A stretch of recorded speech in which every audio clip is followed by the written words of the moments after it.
आणि याच मुंबईनंतर आता ड्रग्सचा सुळसुळाट, ड्रग्स तस्करांचा सुळसुळाट नवी मुंबईत सुरू झालाय। होय, नवी मुंबईत ड्रग्स पुरवठा थेट पंजाबमधून होत असल्याचं देखील तपासातनं उघड झालंय। हे किती धक्कादायक आहे नाही? पण मात्र याचा मुख्य सूत्रधार अटकेत जरी असला तरीही हे रॅकेट आणखी किती मोठं असल्याची माहिती मिळतेय।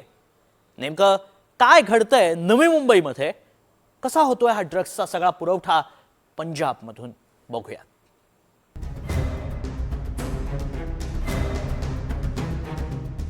नवी मुंबईला ड्रग्सचा विळखा। पंजाबमधून थेट नवी मुंबईत हेरोईन आणि अफीमचा महापूर। ड्रग्स तस्करीची पुरवठा साखळी तोडण्यात यश। 15 एप्रिल 2025 नवी मुंबईच्या नेरूळमधील एका छोट्या कारवाईतून मोठ्या रॅकेटचा पर्दाफाश झालाय। आशिष गवारे आणि अहमद खालेद ऑल्गी यांना अटक करण्यात आली आहे। या दोघांच्या चौकशीत पंजाबमधून थेट नवी मुंबईत हेरोईन आणि अफीमचा पुरवठा होत असल्याचं समोर आलंय। याच तपासाच्या धाग्यांवरून पोलिसांनी एप्रिल 2025 ते एप्रिल 2026 या एका वर्षात तब्बल 44 आरोपींना अटक करत 5,37,00,000 रुपयांचा अंमली पदार्थ जप्त केलाय। या रॅकेटमध्ये पंजाबहून नवी मुंबईत मुख्यत्वे अफीम आणि हेरोईन पोहोचवली जात होती।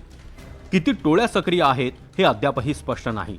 मात्र या संपूर्ण यंत्रणेचं सूत्र एका मुख्य सूत्रधाराकडे असल्याचा संशय पोलिसांना आहे। 15 मार्चला नाशिक ते चाकण MIDC पर्यंत थरारक पाठलाग झाला।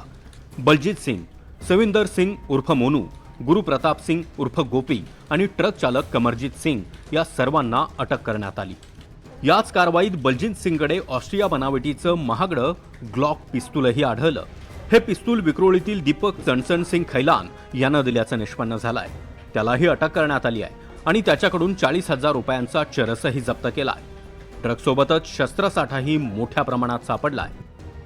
पंजाबमधून येऊन नवी मुंबईच्या हॉटेल, लॉज आणि PG मध्ये मुक्काम करायचा।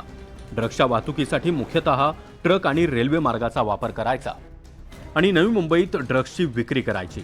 आतापर्यंत 16 गुन्हे दाखल करण्यात आले आहेत, तर 33 आरोपींना अटक करण्यात आली आहे। आरोपींकडून 4,20,70,000 किमतीचे हेरोईन, अफू, मेफेड्रॉन आणि कोडीनच्या बाटल्या जप्त करण्यात आल्या। आपण ज्या आता रिसेंटली जे हायड्रो गांजाच्या गँग्स पकडलेले आहेत किंवा पंजाब मधली एक मोठी टोळी आपण जे नवी मुंबईमध्ये सक्रिय होती, काही आफ्रिकन्स जे याच्यामध्ये होते, काही इंटरनॅशनल गँग्स जे इम्पोर्टेड हायड्रो गांजा विकत होते, त्याच्यामध्ये मुद्देमाल हा जो जप्त झालेला आहे त्याचा आज या ठिकाणी वर्णन केलेला आहे। वर्षभरात नवी मुंबईतून 4,27,00,000 किमतीचं 1 किलो हेरोईन जप्त केलाय। 1,04,00,000 किमतीचं 888 ग्रॅम अफीम जप्त करण्यात आलाय। 5 लाख किमतीच्या हायड्रा गांजाही जप्त करण्यात आलाय। तळोजा, वाशी APMC, शिरवणे, बेलापूर ही ड्रग्स विक्रीची हॉटस्पॉट ठिकाणं आहेत।